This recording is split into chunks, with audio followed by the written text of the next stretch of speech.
This is Briony Rose Smith live in the Forbidden Library, and today I feel like I'm a little bit to the left. That's what I feel a bit left today. There we go, that's better. It's reading day. Happy Sunday, everyone. I hope you had a good weekend. Welcome, everyone. Welcome, Red Eye. Welcome, Nimby. Welcome, Noble Size Phantom. We built this city. We built this city on an active volcano. We did. They did.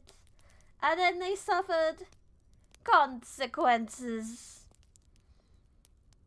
But in their defense, volcanoes have some of the most fertile land you're ever gonna plant shit on.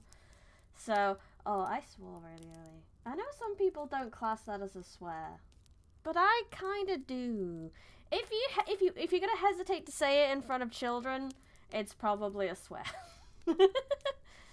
Happy day before holiday that doesn't exist in the UK. It's a holiday tomorrow in another place. We have a bank holiday tomorrow. I don't know why we have a bank holiday tomorrow. Oh wait, is it the May Day bank holiday? It is the May Day bank holiday. Yeah, Spring Bank Holiday, May Day, Memorial Day. No, hold on, thank you for telling me. But hello, Native Gamer, welcome. Yeah, that's not something that exists in the UK. We have a day off work, but it's not to remember anything, as far as I know. Volcanoes probably swear to Pompeians. Might be. Well, to be fair, it wouldn't be until, like, after the fact. Because beforehand, it was volcano good. Volcano make fertile land. But then volcano explode, and then it would be bad. Vesuvius. But first, as you can see, the spreadsheet is up. Whee! Spreadsheet! Oh, heck yeah. Numbers and boxes. I only have one thing to add this week. I've not been reading much. I've had a weird week in general. Very weird. It's been a thing. But we got through it. We got through it. We survived. Like the adults that we are. I mean, sheets. Oh, heck yeah. I know, right? Boxes. We love boxes. Boxes you can type in. Ah! So exciting. 258. I read Son of Neptune. Neptune. Rectangles! Yeah. 4 sides and not equal sides. So they are, in fact, not squares. Squares are square, man. But rectangles? Oh! Novel by Mr. Rick Riordan once again. Ow. I just wiggled my legs about a lot and my knee hurt. Oh, the old lady bones. It's terrible. My knees, bro. I went to the zoo yesterday. And that's why my bones hurt. Hello, Dread Excalibur. Welcome. It's still good morning for you. It's good evening over here. That is all. That is all I have for this month. Is there anything on Briony's that isn't about boxes? We love boxes. Put things in boxes. Put all of humanity into tiny little boxes and then discriminate with each other based on these boxes. Is there anything on Briony's stream that isn't about boxes? Yeah. What's up, mate, and welcome. No, that's that. We need my, books until freedom. We're taking a whole one off it. Well, we'll talk about the joy of boxes. Do you not think boxes are great? And that boxes are just so exciting and we should put everyone into tiny little boxes, and it's sarcasm. Sarcasm of the we should put everyone into tiny little boxes so we can discriminate against each other. Yeah. I hate when those boxes fit though. I hate it when you go on TikTok and then they do that, this is what this random shit thing says about you, and then they're completely correct, and I hate it when I'm in the right box. You put your brother into a box! Does he like the box? Is it or is it a timeout?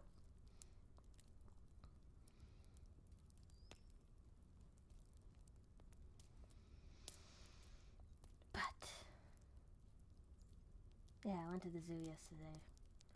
And I stayed in the zoo from opening till closing. And we saw so many cute animals. But my body hurts because we were walking and standing most of that time. And pain. But cute animals. I like the meerkats. They're very cute. Stand-up boys. They're stand-up. Absolutely stand-up. I am old, okay? I feel old.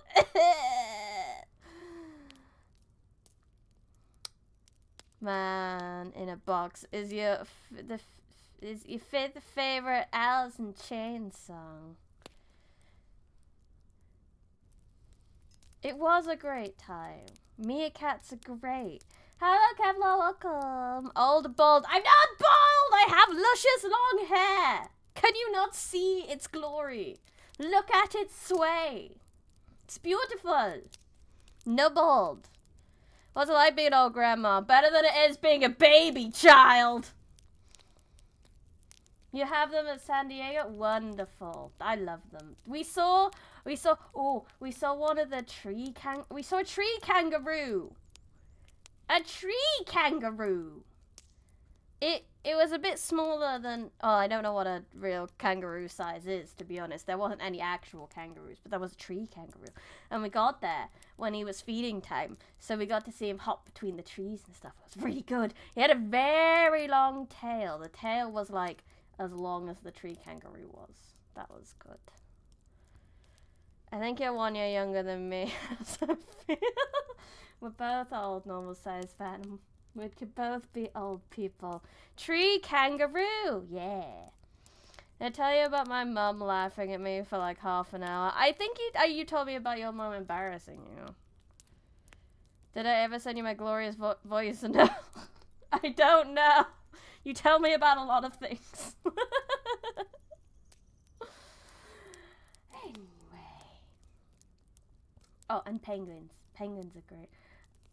I'm getting very distracted by my glory. The zoo is great. I love seeing animals. Tapirs! Tapirs are huge. I always don't realize how big a bloody tapir is until you see it, like, oh my god, that's massive.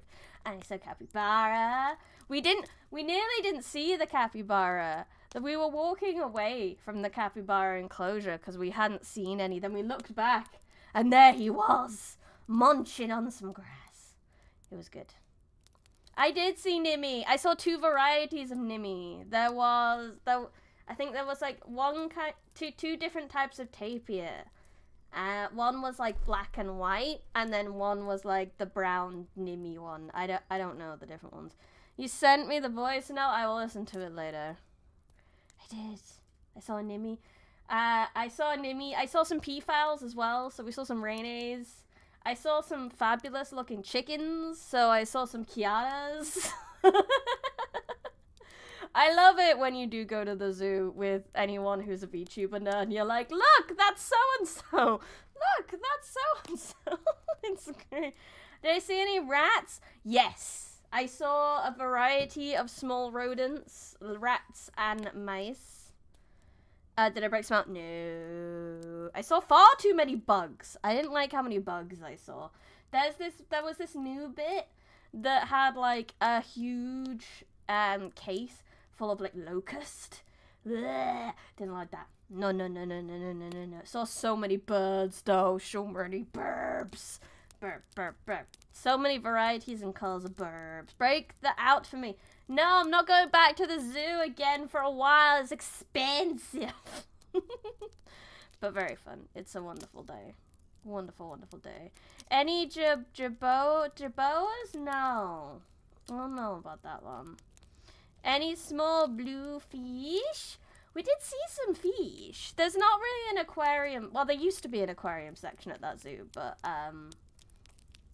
you don't have many fish. But they did have some small blue fish. If there was an aquarium, you could have seen Saba. No, I didn't. No sharks. No sharks. I did see penguins. I saw, what else? I saw flamingos. There were two kinds of flamingos. There was wetland flamingos and then greater flamingos. They were the greatest of flamingos. Many. I didn't see her reaction. Oh yeah, because I sent it in the chat. I sent you pictures of the penguins in that chat where the blue VTuber is as well, didn't I? Hello, the funkiest manga. Saba. Saba bien, merci. That is not the right things. Penguin.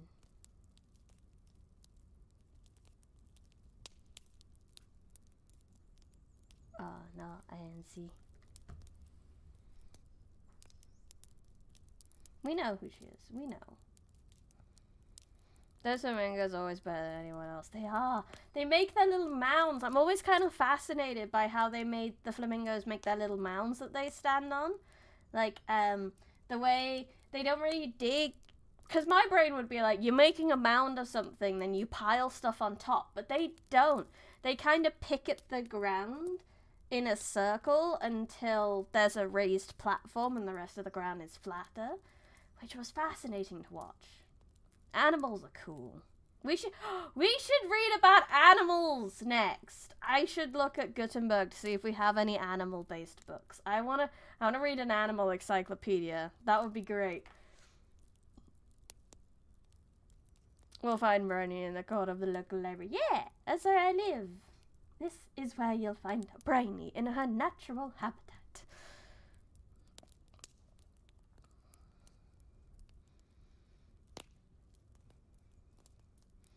You went to Flamingo Land as a kid? And your dad got injured? Wild. Wild. But anyway, I suppose we should do some reading. I shouldn't rant about animals all day. But meerkats were great. When he was a kid. Wild Dale. It was a wild Dale. It was a good Dale. Very tiring Dale, but a good Dale. I know you weren't living in the 1990s. I was. You're just a baby. No problem. I'm always excited to talk about the zoo because the zoo is great and it's just wonderful. It's a good day. It's a good day. Good friends. Good animals. Good zoo. Yeah, I was born in the 90s too. But it's fine. At least we weren't born in 72 BC. We were talking about the Basilica, I believe. Yes, this place. Which was kind of like a market, but also had the court in it. Ew. Oh, people, get out. Get out. Careful with your diaper there, baby. So... small oblong elevated room at the back of the central hall towards which it opened its whole length.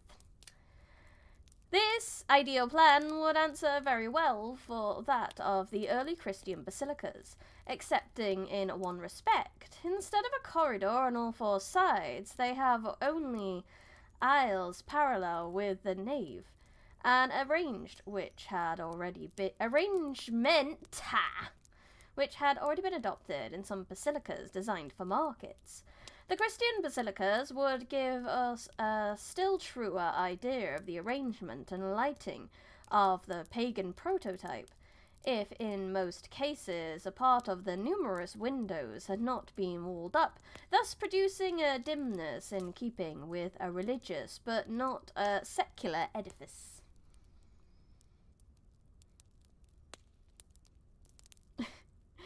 Hi Boris, welcome! Nice segue. Best segues. I'm so good, so smooth.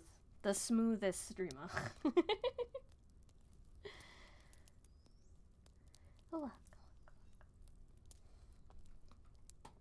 In pagan structures, the ideal plan was by no means strictly followed. Vitruvius himself and Phano, and the architects of other basilicas, the remains of which have been discovered, did not hesitate to depart from it. So the basilica at Pompeii, as we shall see, presents a modification of the general plan in an import particular, the admission of light. And this deviation was carried out with finger artistic feeling than was displayed by the Vitruvius in his building. So it was very dark and gloomy.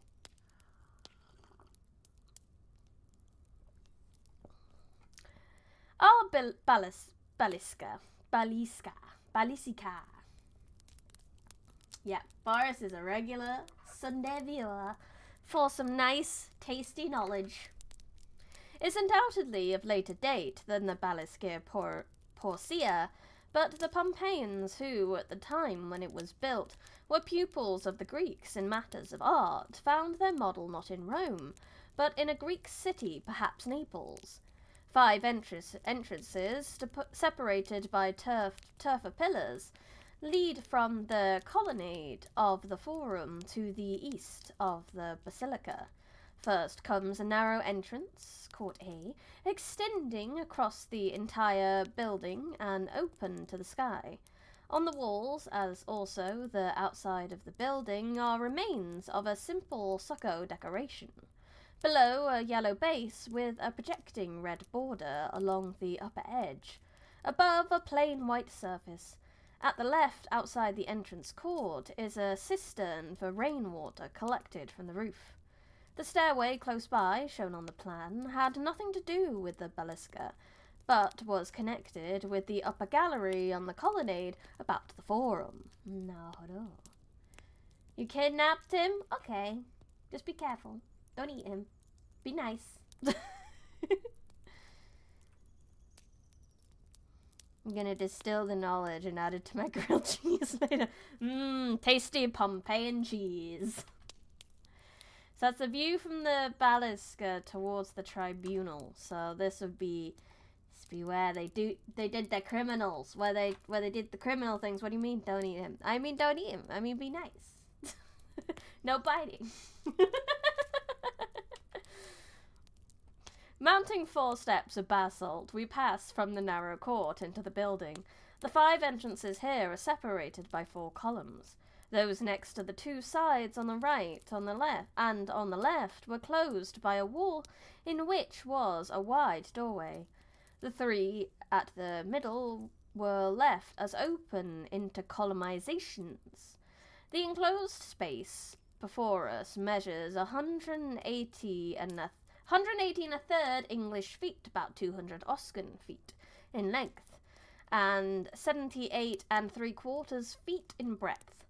28 massive brick columns, 4 Oscan feet in diameter, separate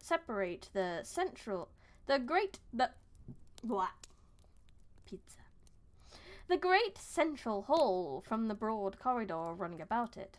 Only the lower part of the columns, built of small bricks evidently made specifically for this purpose, is preserved. There. That is the fig. Attached half columns with a diameter a little more than 3/4 that of the others project from the walls. The wall decoration, which imitates in stucco a veneering of coloured marbles,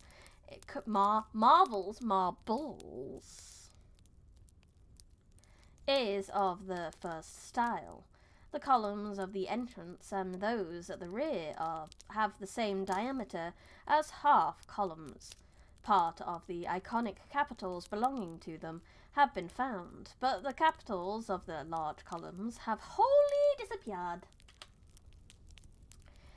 There are only scanty remains of the floor, which consisted of bits of brick and tile mixed with fine mortar and pounded down.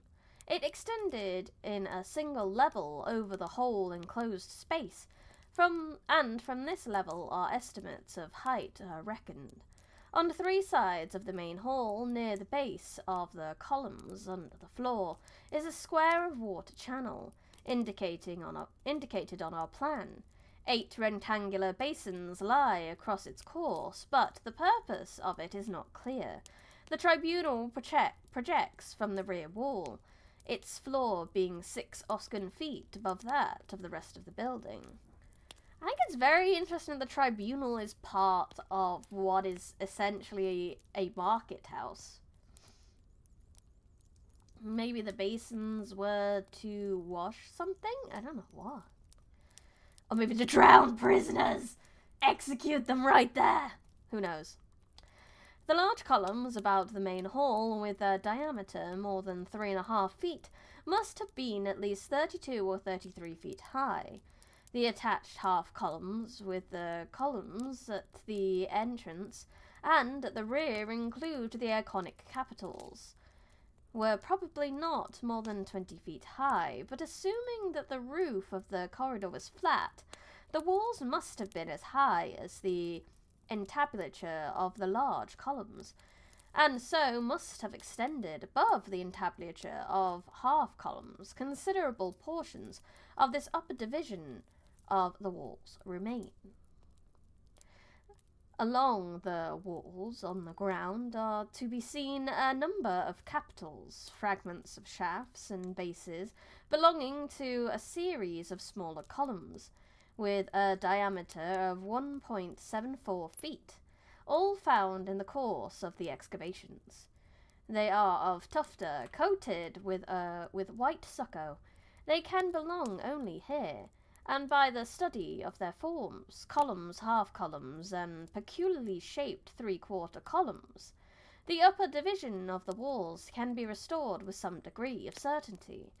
Not to go into technical details, in the upper part of the side walls, a section of wall containing a window alternated with a short series of columns, in which the columns, for the sake of greater solidity, were set twice as close as the half columns in the lower division of the wall. I feel like I've said the word columns too much.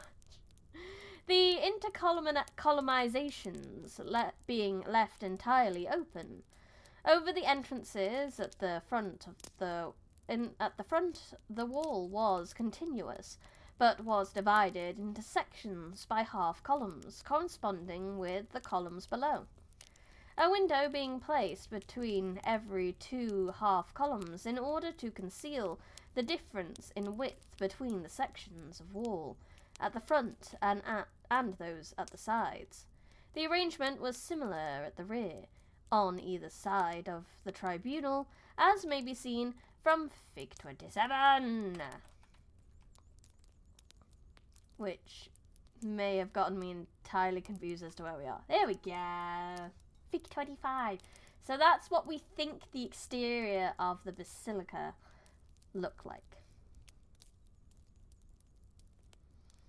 I just realised it's pronounced basilica. Yeah, basilica. Not basilisk. Basilica. Silica gel, but with a ba. Basilica. Ba! Silica. That page is basically what it's like to have access to my thoughts, just measurements and assumptions. That is the whole job of a historian, is just to assume things. Because, like I said, we just don't know. No, I take a sip every time I say column.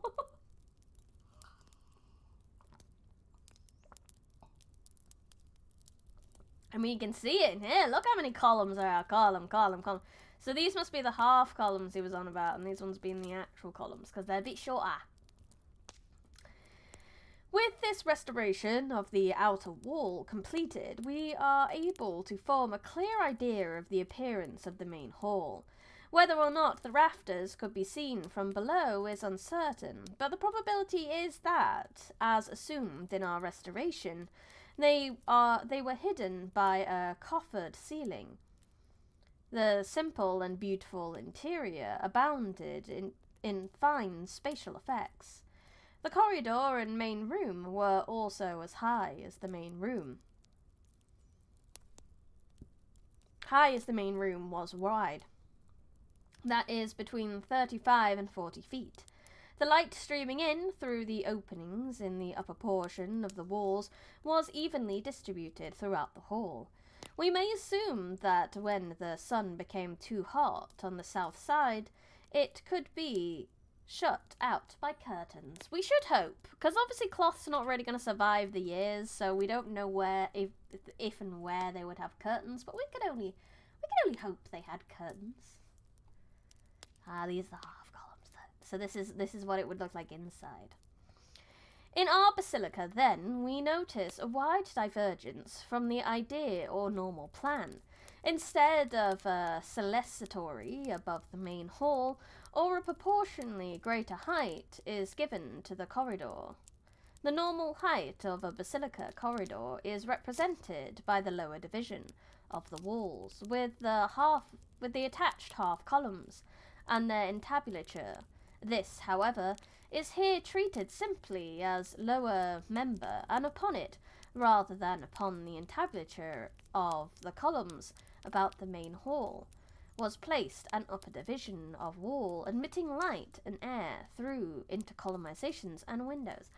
Ow! So, rather than there being extra columns because it's a whole different floor up there, they basically put columns as a way of doing windows. So they just put columns and then empty gaps, and then ta-da! We have windows! That works. Perfect. The tribunal at the rear is the most prominent and architecturally the most effective portion of the building. The base is treated in a bold, simpler manner. Upon it, at the front, stands a row of columns, the lower portions of which show traces of lattice work. The decoration of the walls, like that of the rest of the interior, imitates veneering of... imitates, not intimidates. Imitates a veneering of coloured marbles, or intimidates them. We don't know. The shape and comparatively narrow dimensions of the elevated room indicate that we have here a tribunal in the strictest sense, a raised platform for the judge and his assistants. In the basilicas provided with apaces, the latter were large enough to make room both for the judicial body and for the litigants.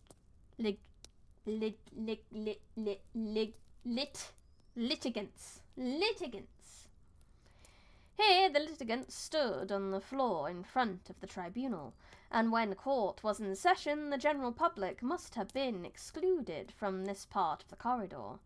The arrangement in this respect was far from convenient, but seemingly convenience was sacrificed to aesthetic considerations. The builders wished to treat the projecting front of the tribunal as an ornament to the building.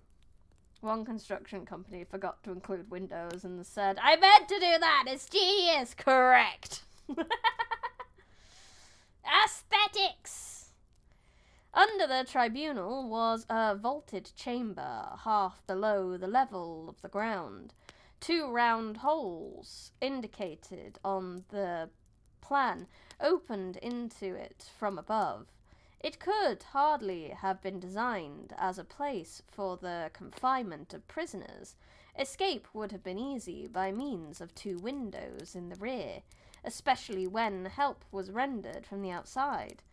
More likely, it was used in connection with the business of the court, as a storeroom in which writing materials and the like, or even documents, might be kept.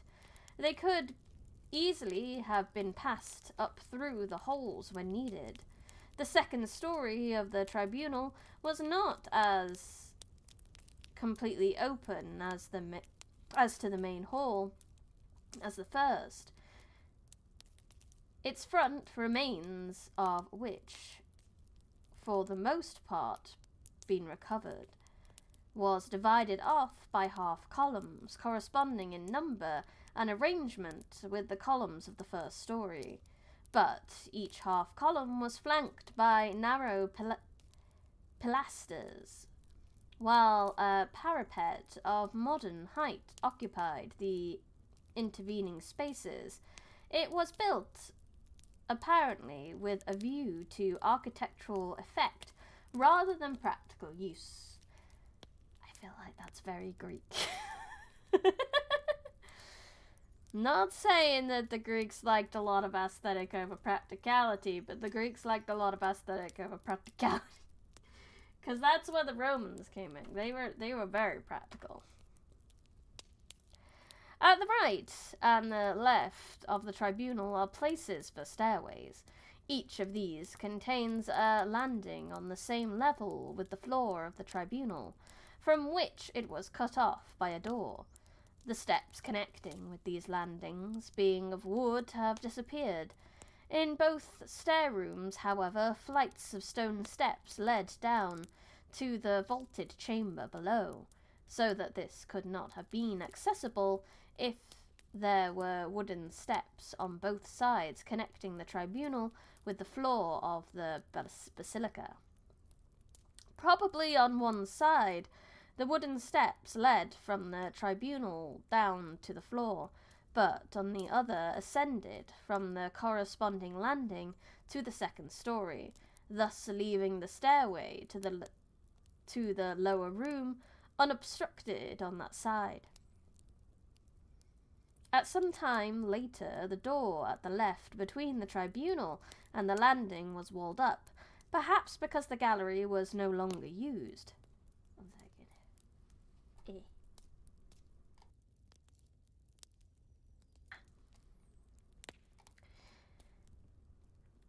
If still in use, it could, to all appearances, have been reached only by a ladder. The two open rooms at the rear on each side of the tribunal agree in their destination, which with the entrance court, except that the base with its border is higher, and the white surface above is moulded in stucco, so as to give the appearance of slabs of white marble. They were no higher than the first division of the wall. The windows, seen in Fig 21, above the broad entrances, opened into the outer air. Perhaps they were used as waiting rooms for litigants. Opposite the north entrance, between two columns, stood a curb like those over the mouths of cisterns. Only the foundation stone with the circular opening is preserved. The remains of a lead pipe, which brought the water to it, show that it must have been connected to an aqueduct. At the further end of the main hall was the equestrian statue, of which no trace has been found. Was an equestrian statue, of which no trace can be found. So I guess if there's no trace of the statue, that just means like the base was there. The arrangement of the roof is probably of much difficulty, without wearying the readers by presenting various possibilities. No! Present me with various possibilities! I love possibilities. My dear August, please weary me. Hello, C86. Horse, yes. Horse statue. Statue of man with horse, yes. It will be sufficient for our purposes to suggest the explanation which, on the whole, has the most in its favour. As assumed in our restoration, the roof of the main hall was carried by the entablature of the 28 large columns. Thus, in general, the arrangement corresponded fairly with that of other basilicas, except that, owing to the lack of a clerestory, the roof of the main hall was not much of any higher than that of the corridor. From the flat roof of the corridor, at least on the south side, the rainwater flowed into the cistern near the front part of the building. The word equestrian has been ruined for me because of that damn Boeing engineer. Oh no. Terrible.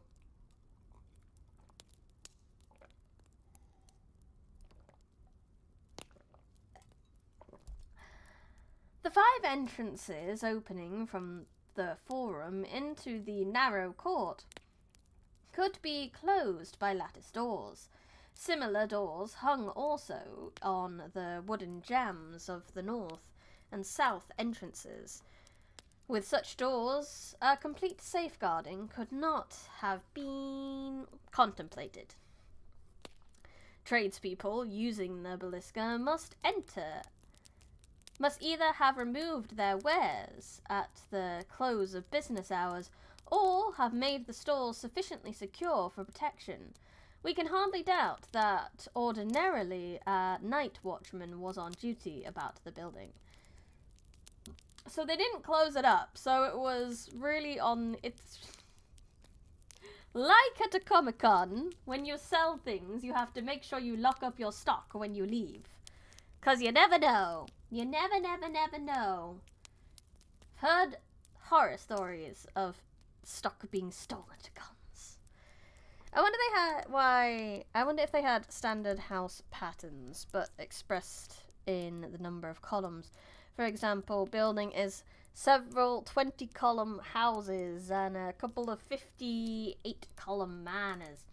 We don't know. We know that maybe when we get to like the residency, we might find that out. Because at the moment we're at Temple of Apollo, so we're only 14% of the way. But we've got the Temple of Apollo, buildings at the northwest corner of the Forum, and the Table of Standard Medsa. We've got the Maliseum, the Sanctuary of the City Laws, the Temple of Vespasian,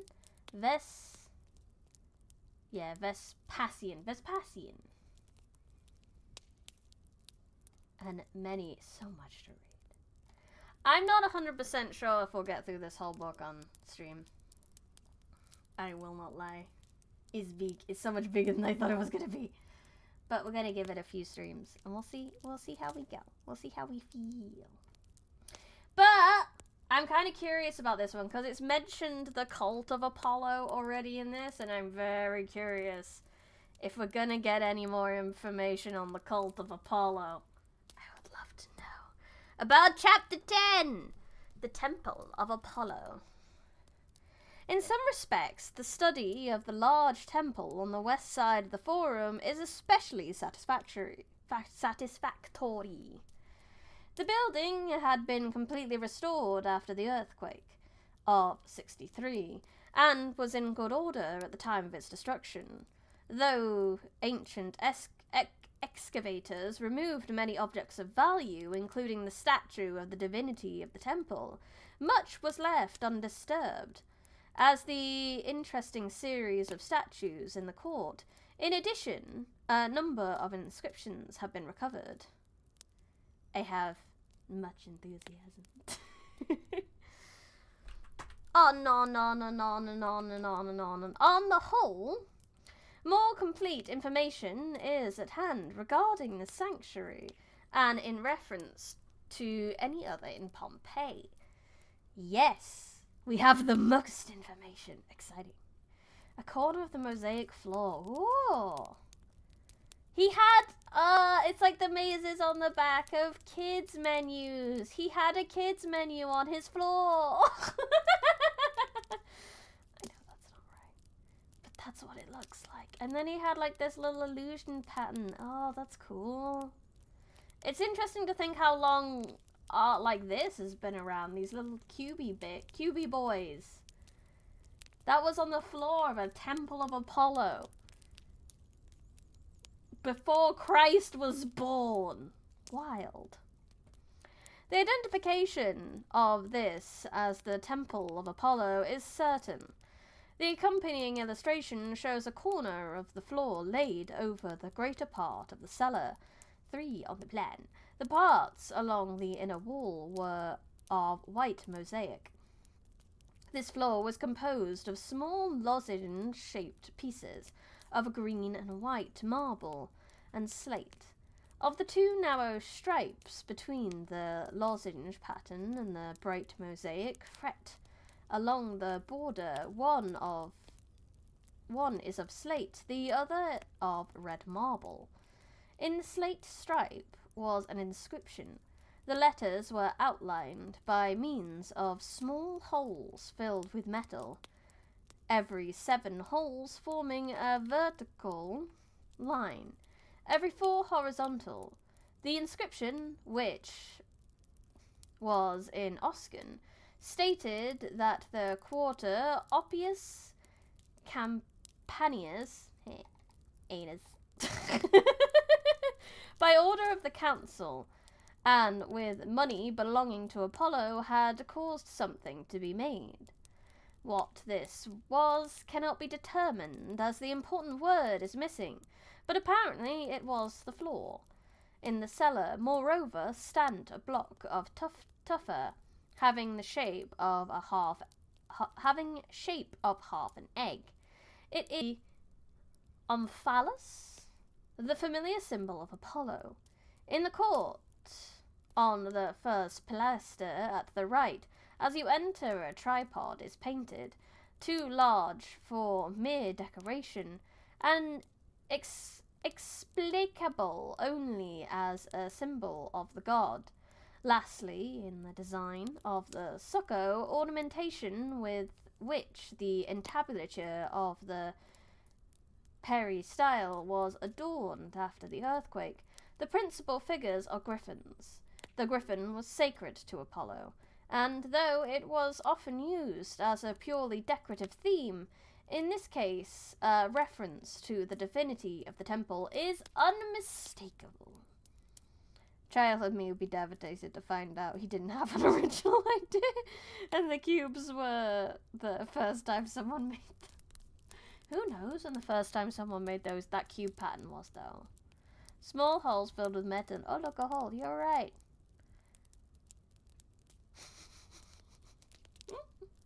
So much metal.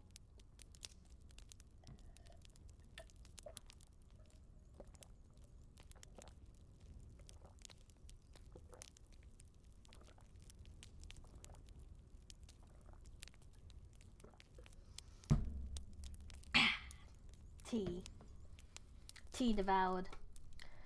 As previously stated, the deviation of the axis of this building from that of the Forum is undoubtedly due to the fact that it followed the direction of a street which bordered on the east side before the colonnade of Pompeius was built. This is therefore an evidence of the antiquity of the temple. The style of architecture, however, is in no essential particular different from that of the colonnade and of the other buildings of the Tufa period, and gives no indication of great age. The most probable explanation is that the temple was rebuilt in the Tufa period, on the site of an earlier structure, the orientation of which was preserved. The difference in direction is concealed by the increasing thickness, from north to south, of the pillars between the Forum and the court of the temple. The spaces between the pillars were originally left open. Later, at what time it is impossible to determine, they were all walled up, except the 3 opposite the side of the temple. Since the temple was excavated, these also have been closed. In comparison with the entrances from the Forum at first 10 in number, the one on the south side, opening on the street leading from the Porta Marina, must have been considered unimportant. Otherwise pains would have been taken to give the colonnade on that side an even number of columns, so that the door of the temple should face an intercolumnization. As it is, the number is uneven, and the entrance to the court had to be put a little to one side, that it might not open upon a column. Oh, that's interesting. You think with like temples and a lot of the like main buildings, they would have taken that extra care to make it nice and symmetrical and make sure the door's in the right place. But no, they kind of just stuck it wherever they want, because it sounds like a lot of this was built on top of stuff that was already there. So they were just like, it'll do. The court is of oblong shape. The continuous colonnade about the sides and the Perry style was originally in 2 stories. At the rear of the Perry style, on the north side, stood the small colonnade of the Doric order, already mentioned, one of the rooms into which, in later times, was divided, was connected with the court of the temple, and was probably occupied by sacristan? That's what happens when you hire non-union temple builders. Bloody non-union temple builders. Gotta squeeze thing in somewhere, make someone happy. Yeah! Whoever built it was like, oh, sure. I'm sure Apollo won't be mad. It's fine. It's fine. Perry Styles. Harry's less successful cousin from Essex. From Basildon. The temple stood upon a high podium, in front of which is a broad flight of steps. The small cellar was evidently intended for one statue. The columns on the sides of the deep portico, which in other aspects follows the Etruscan plan, are continued in a colonnade which is carried completely around the cellar. In Plate 2 and Fig 30, we give a view of the ruins as they are today. In Fig 32, let's actually look at these figs. Fig 30. Now I need to find out where we are. Fig 32. Fig 32. Oh, I love the restored pictures. They're my favourite. They're my fave figs. Because I love the idea of what they might have looked like. It's the favourite.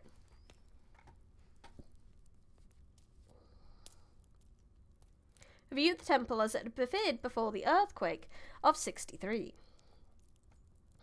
The height and diameter of the Corinthian columns seen in the restoration can be calculated with approximate correctness of the entablature, and parts above nothing has been found except a large waterspout of terracotta in the form of a lion's head. The colonnade about the court was built of tufa and coated with white stucco. It presents an odd mixture of styles, of which other examples are also found at Pompeii.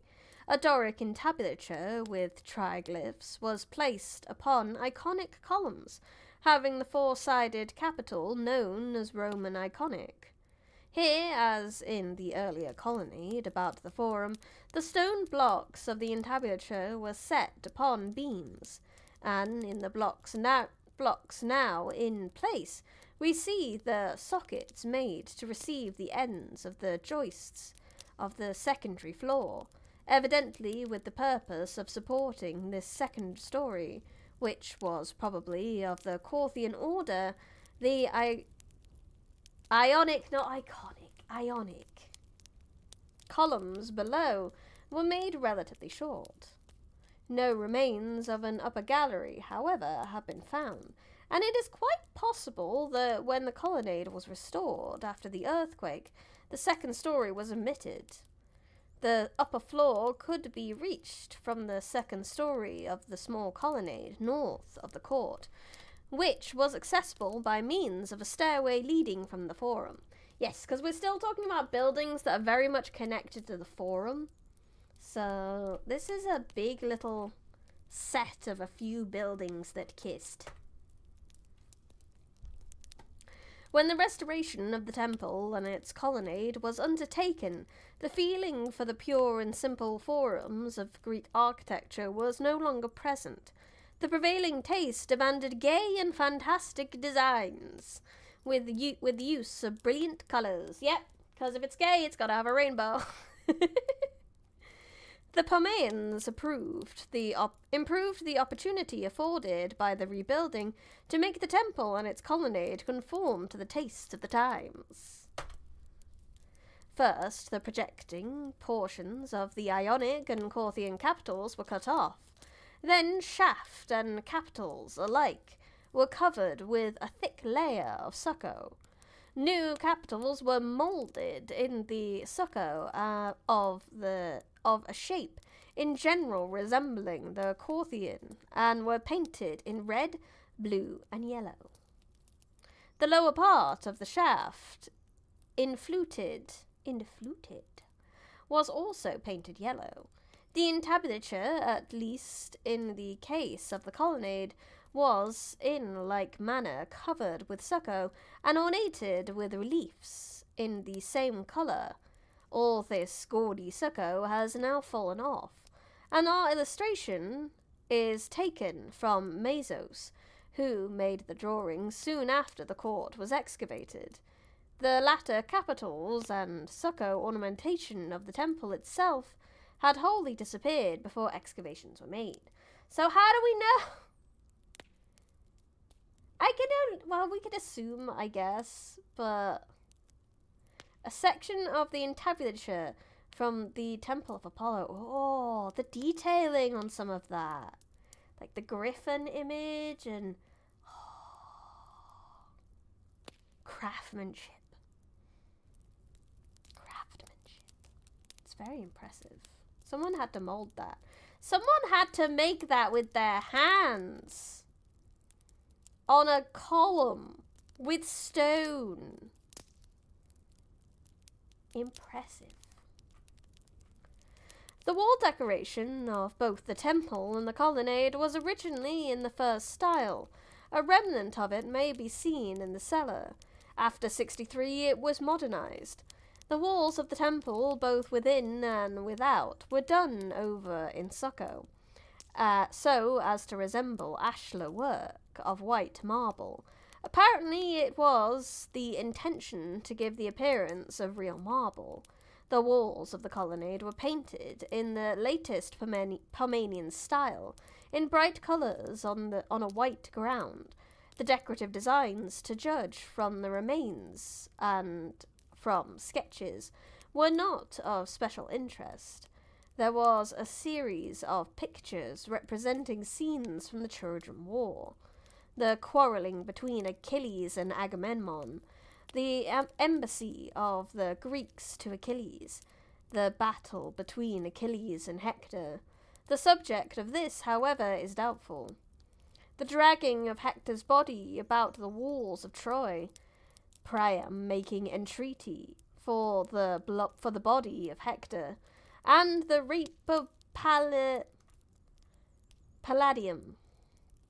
But they have long since perished, and are known only from unsatisfactory drawings. Well, it answered the question as to how they know this then, because a lot of it they're probably getting from designs and drawings, rather than the actual building. To call it gaudy, imagine knowing someone is going to call your work gaudy in a couple thousand years after you finish and just want to go out for dinner. I know, it's a little bit mean. I would have loved to see... Why don't we have such colourful houses nowadays? Why are people with colourful houses called weirdos now? I love seeing colourful houses. Like, I love the meme. One of my favourite memes is those two houses. One, is bright pink and the other's black, and it's so wonderful. Why do our streets not look like that? Long before this modernisation of the temple, the west side of the court had undergone a complete transformation. The peculiar bend in the street at the northwest corner, shown in Plan 2, the diagonal line with which the small colonnade north of the court ends, and the narrow, quite inaccessible space between the west wall and the court, and the houses laying near it, cannot easily be explained as part of an original plan, but must rather be a result of later changes. The North and South Street, which now ends abruptly at the northwest corner, must originally have been continued through the West Colonnade, which the ends of which were left open. This colonnade was then a public thoroughfare on which the windows of houses opened, and perhaps also doors. What are property values? No! Property values, go away. We don't care. I just want a nice house to live in. I just want to smile when I look at people's houses. Even better if someone smiles when they look at my house. But then the front of my house doesn't look good, so it's fine. We learned from an inscription that about the year 10 BC, the city purchased from the residents whose property adjoined the colonnade for the sum of 300 sesterces, about $155, the right to build a wall in front of their windows. This explains how the narrow space between the wall on the north side of the court and the houses came to be cut off. Depends on the kind of smile, though. Yeah, that does depend. We want them to be a whimsical smile. A smile that brightens their day. They go home and they're just like, that house was weird. Cool, though. Maybe not even cool, though. They don't even have to say cool, though. Just go, that house was weird. But we want them to smile while they say it. That's the goal. That's the dream. That's how I want most people to think about me in general. That's the vibe I want to put out into the world. She's weird, but with a smile. Affectionately, endearingly.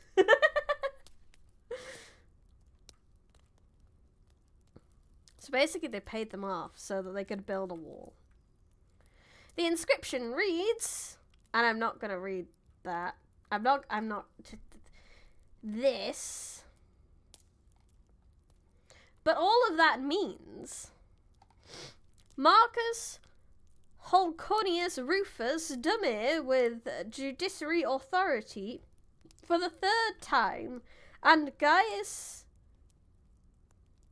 Ignatus Postumus Dumir with judicial authority for the second time, in accordance with the decree of the city council, purchased for 3,000 sesterces the right to shut off light from adjoining buildings, and caused to be constructed a wall belonging to the colony of Pompeii to the height of the tiles that is as high as the roofs of the houses. That's nice. That's nice that they warned them and paid them. The wall referred to was, no doubt, that on the west side of the court of the temple. When it was built, the ends of the colonnade on that side must have been closed so that this ceased to be a thoroughfare. Marcus Holconius was Dumir for the fourth time in the year. But he said third time. In the year 2 to 3 BC, as an interval of at least 5 years must intervene between two Dumirvates. His third Dumirvate must have been not far from 10 BC. The pedestal in the cellar on which the statue of Apollo stood still remains, but no trace of the statue itself has been found. So it would be here, I imagine. This section here would be where the statue is. But it was stolen. Because there was nothing of value left by the time we got to everything. Yay! Near the foot of the steps, in front of a large altar of travertine having the same inscription on both sides.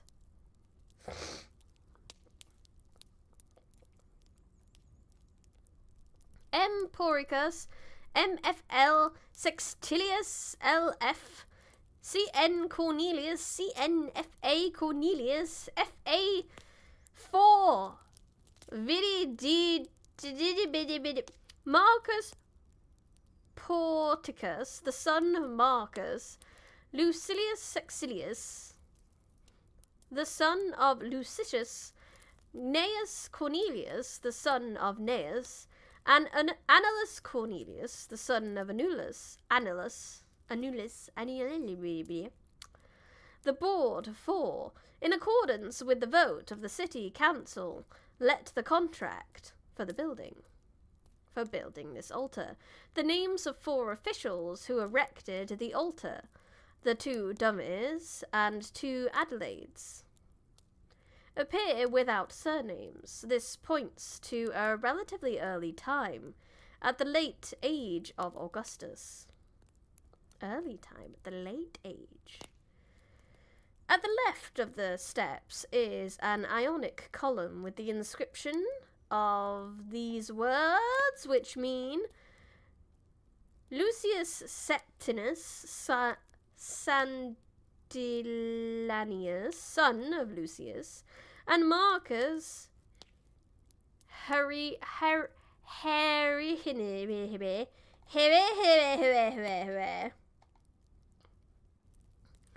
Epidanius, son of Alanus.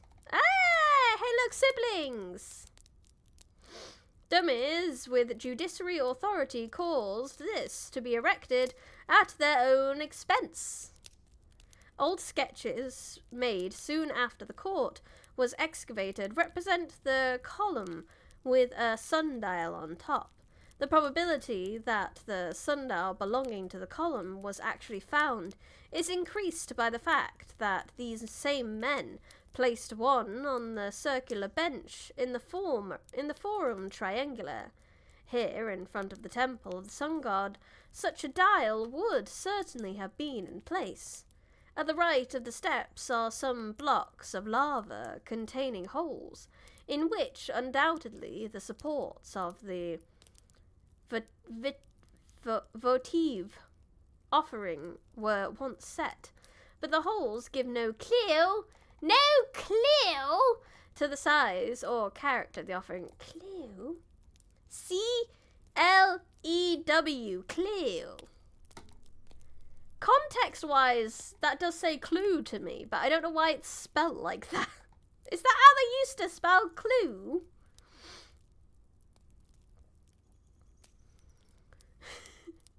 Sexilius, son of Lucius Malfoy and Annus Cornhulia. They're all layers. Layers like Shrek. The other divinities besides Apollo were honoured in this sanctuary, which in the earlier time was evidently the most important in the city. Statues and altars for their worship were placed in the court. The pedestals of the statues still remain, where they were originally placed in front of the stylobate of the colonnade. The statues themselves, with one exception, have been taken to Naples. There were 6 of them, grouped in 3 relative pairs. In front of the third column, at the left of the entrance, stood Venus. At the right was Hermaphrodite. Both marble figures, about one half life size.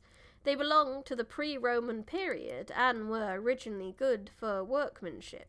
But even in antiquity, they had been repeatedly restored and worked over. As a work of art, the hermaphrodite is the more important. An altar stands before the statue of Venus. In pre-Roman times, this may have been the only shrine in the city at which worship was offered to Herentas.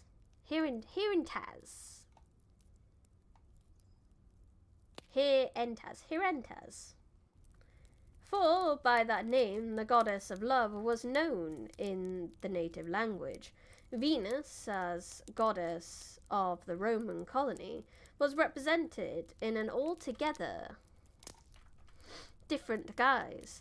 and had a special place of worship elsewhere. Though the statues of Venus and of Hermaphrodite here form a pair, both artistically in retrospect to the arrangement, the latter belongs not to the cycle of Venus, but to that of Bacchus, and in order to make this the more evident, the ears of a satyr were given to the figure. We may, perhaps, infer that the god of wine also was worshipped in this sanctuary. In the sacristan's room, we find a painting in which Bacchus is represented as leaning upon Silenus, who is playing the lyre, meanwhile allowing the panther to drink out of his cup.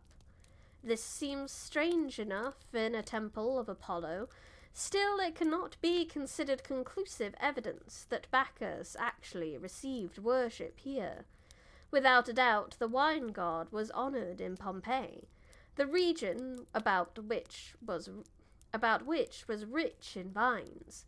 He appeared countless times in wall paintings, but no shrine dedicated to him has yet been found. Maybe they weren't heavy drinkers in Pompeii. On the right side of the court, in front of the third column, was a statue of Apollo. On the left, directly opposite, stood Artemis, both life-size figures in bronze. An altar stood before the statue of Artemis. The altar of Apollo was before the temple. Both statues were armed with the bow, and it is evident that they were not designed to stand facing each other, but side by side, or one behind the other.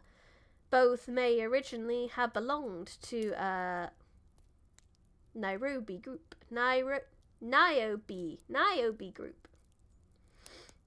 Too drunk to make one. Yeah, it's either they weren't great drinkers, so they didn't worship Bacchus, or they worshipped him too much. As works of art, they were not of high merit. We recognized a certain degree of a certain elegance and nicety of finish, but these qualities cannot compensate for superficially in the treatment of the figure, want of expression on the faces, and lack of energy in the movement. We have no other evidence of the worship of Artemis in Pompeii. Artemis is acknowledged. If Apollo is acknowledged, Artemis must also be acknowledged, but that is all she gets. Hello,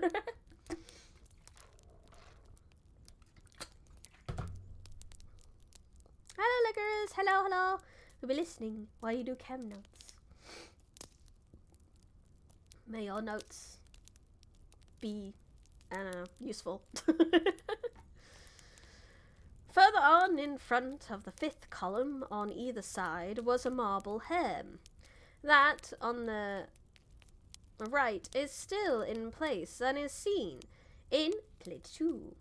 It is of fine workmanship and clearly belongs to the pre-Roman period. It represents Hermes or Mercury. The god appears as a youth standing with his mantle drawn over the back of his head. The face, with a placid, serious, mild expression, is inclined a little forward. In this form, Mercury was honoured as the preceding divinity of the Palestra,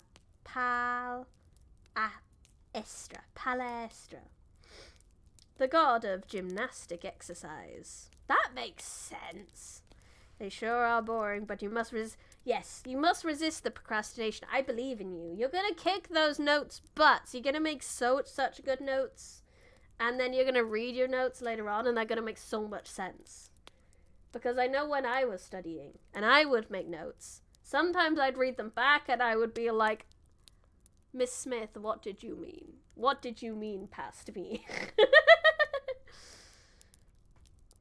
Can't believe they wouldn't acknowledge my favourite Young Justice member. Meh. I know, right? She is very cool. She's my fiance's favourite too.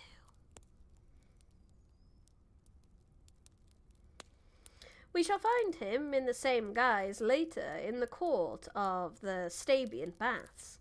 How this type of Hermes came to be chosen for the place of honour in athletic courts is by no means clear. It was certainly designed originally to represent him as a god of death, the Psychopomus, conductor of souls to the underworld. Yeah, because he helps Thanatos with his shit. The worship of Mercury here as a god of gymnastic exercise would not be in harmony with the surroundings. We should rather believe that the Pomanians, having placed him in such close relation with Apollo, god of death-dealing shaft, and the earth goddess Maya, associated more serious ideas with his image. He helps Thanos do what now? Yeah. He takes half and then Thanos takes the other. The court of the temple of Apollo. So that's what the court actually looks like. So this would have been the actual temple bit here. Then we have the bit here. So we got one of the statues is here. And we'd probably have a statue here as well. Fascinating. The him, on the opposite side of the court probably represented Maya. No trace of it has been found. The female Herm in the Naples Museum, formerly assigned to this place, is now known to have been from Rome. In Greek mythology, the mother of Hermes is Maya, the daughter of Atlas, and this relationship, by a common confusion, was transferred to the Italian Maya, who was originally goddess of the spring, and gave her name to the month of May. The assignment of the Herm opposite to Mercury to Maya is based upon a number of inscriptions which establish the existence of a cult of Mercury and Maya in Pompeii. More cults! Tell me about the cults! From the same source we learn that with the worship of these two, that of Augustus was intimately associated. There are few better illustrations of the development of emperor worship in the early empire. Oh my god, I want to know. I want to know about these cults. I'm going to write down things I want to research. And then maybe I could do a little video about it. Be like, hey, I researched this. Let me tell you about it. Roman/Greek god. Cult of Apollo. Because I know there was one of those too. Cult of Mercury and Maya. New model? Oh, this ain't new. This old thing is fine. Welcome, local goober. These inscriptions were found in different places, none of them in their original location. They are dedications, once attached to the votive offering, of which one was set up each year by a college of priests, consisting of slaves and freed men, under the general direction of the city authorities. The official title of this college, at first, certainly to 12 BC, was Ministry Mercury Madi, servants of Mercury and Maya. The word minister indicates a low order of priesthood. The worship of the emperor was then added, and the priests were called servants of Augustus, Mercury, and Maya. Still later, at least, the early as 2 BC, the names of the two divinities were dropped, and the priests were designated simply as servants of Augustus. If I heard correctly, there is still a lot not known about the cults from this era, especially the women-only cults. I want to know! I want to know! Whoa! I want to know! Ba-ba-ba-da. Well, I guess I'm going to have to look into it. Because this book's not going to go into it. Because this is not a book about cults. Who's being burned alive? No one's being burned alive. We just want to know about cults. But if we find a book about cults, I'm sure there's some information on the interwebs. Then I will do some informational shorts and be like, hey, cult of Apollo, here's what happened. The extant inscriptions of this series come down to the year 40 AD as... Oh, wait, no, I'm going to write about animal books. Animal books. I just realized, if I'm writing stuff down to look into, like, later on and not on the stream, then I should definitely be writing down that we potentially want to read about animals next. In which the Ministry Augusti first appear. Numerous Veius Phalanx, numerous Pompeius Mocius Tidus Messidus Amphino and Primus, the slave of Marcus Auruntius, servants of Augustus, in accordance with a decree of the city council, on the order of Marcus Holocanus Rufus, Dumir of the judiciary authority for the 4th time, Albus Claudius Facius, Dumvir for the 3rd time, and of Publius Caesitius Postumus, and numerous Tintrivus Rufus Dumvirs in charge of the streets, buildings, and public regions festivals in the 13th consulship of the Emperor Caesar, the other council being Marcus Plautius Sylvanus, not Sylvanus. That's World of Warcraft. They're just throwing random words. No, they're not. This is people's names. That's what they used to sound like. We'd love to see what business... This is their business card. That's the business card. It is not difficult to understand how the worship of Augustus came to have a place in this sanctuary. The divinities here honoured stood in close relation to him. Apollo was his tutelary divinity.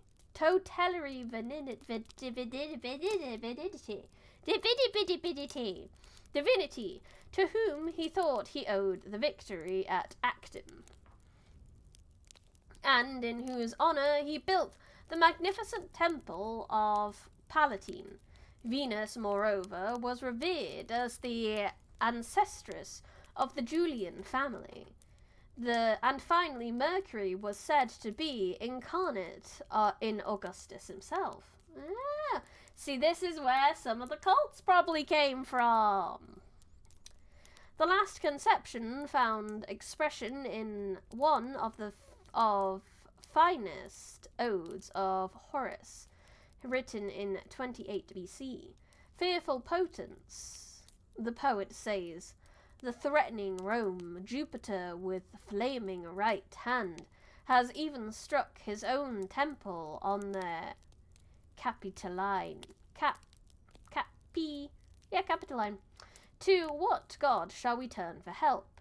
To Apollo, to Venus, or to Mars?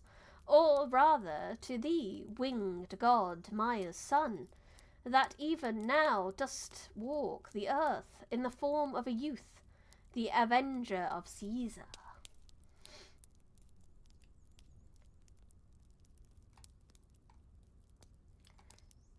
That's fast. We have this, which is the translation of this. They said it in so few words compared to what we did. Would have loved to see... Imagine Roman guys being named Jim. Jimmius! Not Jim. Jimmius! Temple of Palpatino. Somehow Palpatino's returned to Rome. Maybe. Palatine. Not quite Palpatine. It's missing a P. That's the only thing. If there was an extra P in here, then yes, it would be Palpatine. It is interesting to note that evidence of worship of Augustus's Mercury has come to light also in Egypt. In an inscription from Dendera, we find Hermes Kaiser, beloved of Pitta and of Isis. Hermes Kaiser is apparently Hermes Caesar. And in Egypt, inscriptions, Augustus is elsewhere referred to as the beloved of Pitta and Isis. Interesting. I remember there's being says, Jimmy son of Bilius, indubitably. That there is a temple. So we've got a temple of Venus, temple of Fortuna. That there was there's a temple of Isis, which I'm interested to get to, because obviously Isis is more of an Egyptian god. So I'm very curious how that all comes together.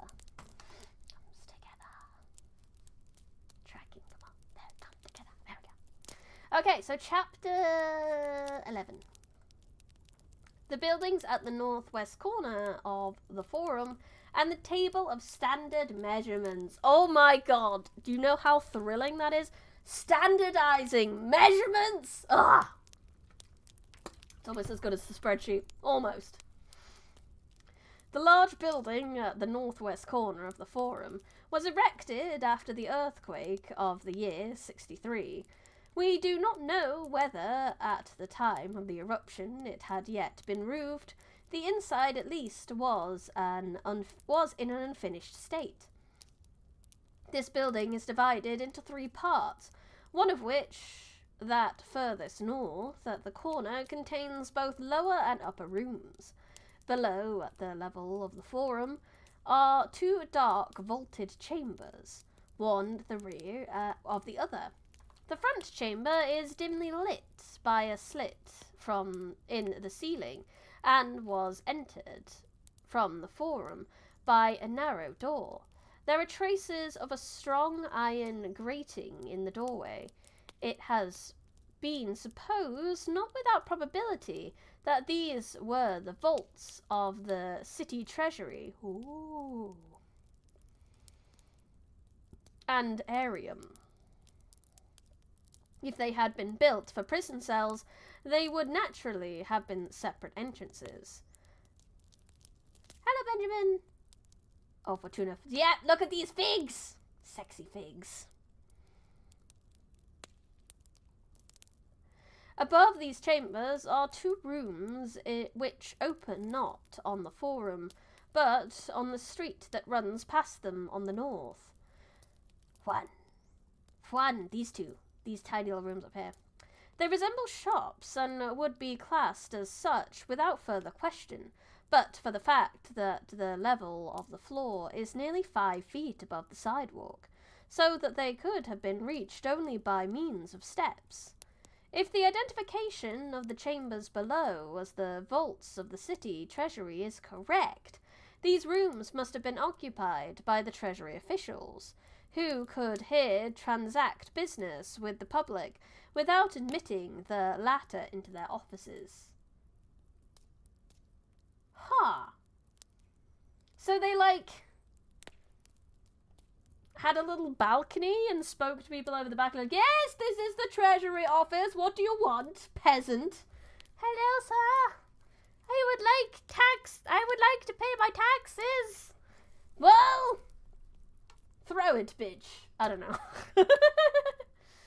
In the middle room was number 2. Number 2. Where's the middle room? Here, this one. Yes, this one, little one. Was a public closet with a small anteroom. As the doors to and from the anteroom were not placed opposite each other, the interior was not visible from the street. The room was not entirely finished. Nevertheless, we can see the water channel running along 3 sides, and above it the stones on which the woodwork was placed. The inlet pipe was in position, as well as the outlet for carrying the water off into a sewer at the rear. Hello, Wallace Lovecraft. Hi, keep up the good work. Thanks, Wallace Lovecraft. Does sound like a safe way to keep cash? It does. Doesn't sound like a safe way to trade cash, though. Just yeet it at each other. Leave it over there so I won't get my poor smell in the office correct. Seal someone in the upper floor and have them live and keep all the gold. Yes. The last part of the 3 parts of the building, number 3, this big bit, this big section, is by far the largest. It was a high and spacious hall with numerous entrances from the forum. It was divided into 2 rooms by 2 short sections of wall projecting from the sides, and was evidently a market house, perhaps for vegetables and farm products. The rooms formed by enclosing the small colonnade at the rear of the court of Apollo have already been mentioned. At the left of the stairway leading to the 2nd story is a small room which opens in its entire breadth upon the forum. Close by is a recess 10, also open towards the forum. In the side of the first of the thick pillars which separate the forum from the court of the temple. In this recess stood the table of standard measurements. Oh, sexy. Which is now in the Naples Museum. Unfortunately, not entire, a part of it has disappeared. The part remaining consists of a large slab of limestone, a little over 8 feet long, and 1.8 or 2 Oscan feet wide. This is probably why they can tell you what the Oscan feet are, is because of this tablet. Now I want to see if ancient Roman Ocean's 11 style heist can happen at the treasury. 100% it can. Oh, but I would like that movie. I would like a historical Ocean's 11. That would be great. Wait a minute. That was the D&D movie. Wait a minute. That was the D&D movie. They didn't succeed, but they had a section of the movie that was basically that.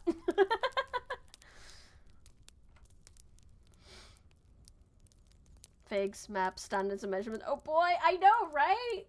So treated. We had a spreadsheet at the start of the stream. Like, oh, what more do you need? in which are 9 bowl-shaped cavities. You haven't seen that? I would recommend. I think it was very good. Very well done. Lots of lovely little Easter eggs. And generally very funny. Very good. 100% recommend the D&D movie. I enjoyed it immensely. It has some issues. Like, the tiefling is an issue. The fact that she just kind of looked like a normal human, but with a tail and some tiny weeny horns. That's not what tieflings look like. But everything else was fine. It was Rolls D20 acceptable, yes. I immensely enjoyed it, but it does have its issues. But they did not stop me from enjoying it. In which there are 9 bowl-shaped cavities with holes at the bottom, through which the contents could be drawn off. This slab rested on 2 stone supports, and similar supports above it carried another slab, which is now lost. With 3 cavities. The table thus contains 12 standards of capacity for liquid and dry measure, but only 10 are shown in the illustration, as 2 are too far back. That's what they want you to think. Okay, I'll think it. Who are they? Why do they want me to think this? It is evidence that the table has come down from the pre-Roman period. The names of the measures were originally written in Oscan, besides the 5 largest cavities, and through the letters were later erased. They are still partly legible.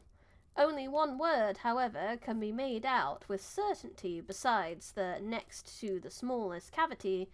That is Knix, plainly the same as the Greek Chonics. Oi! Nix. Choinix. We naturally infer that in the pre-Roman time, the Pompeians used Greek measurements. In the time of Augustus, about 20 BC, the cavities were enlarged, made to conform to the Roman standard, but the new names were not put beside them. The inscription on the front of the larger slab has reference to these changes. Aulus Claudius Flaccus, son of Aulus and numerous Arcanus Adrelianus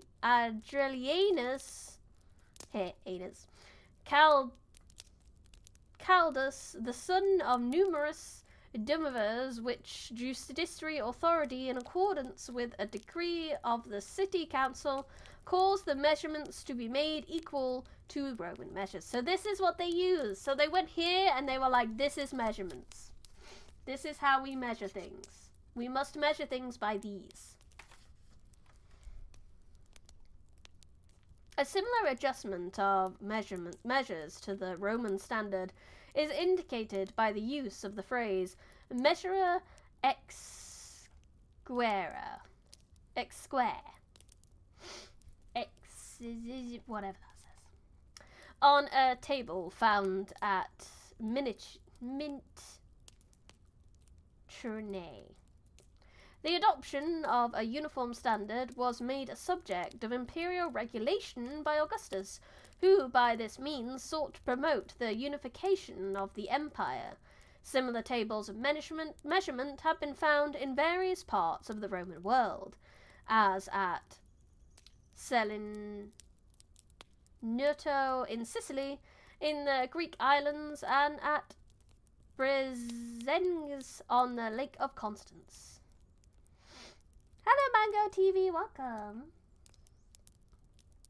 It is probable that an official charged with the oversight of the measures had his office in the small room next to the stairway. Nice! One second. I'm glad you like them. Thank you for checking out my books. Chapter 12. The Mycelium. What is the Mycelium? And what do we use it for? Is it another market? We had a lot of markets, because like the Forum was kind of a market. The Basilica was kind of a market, but also had a court in it, but was kind of a market. So the Mycelium is another market?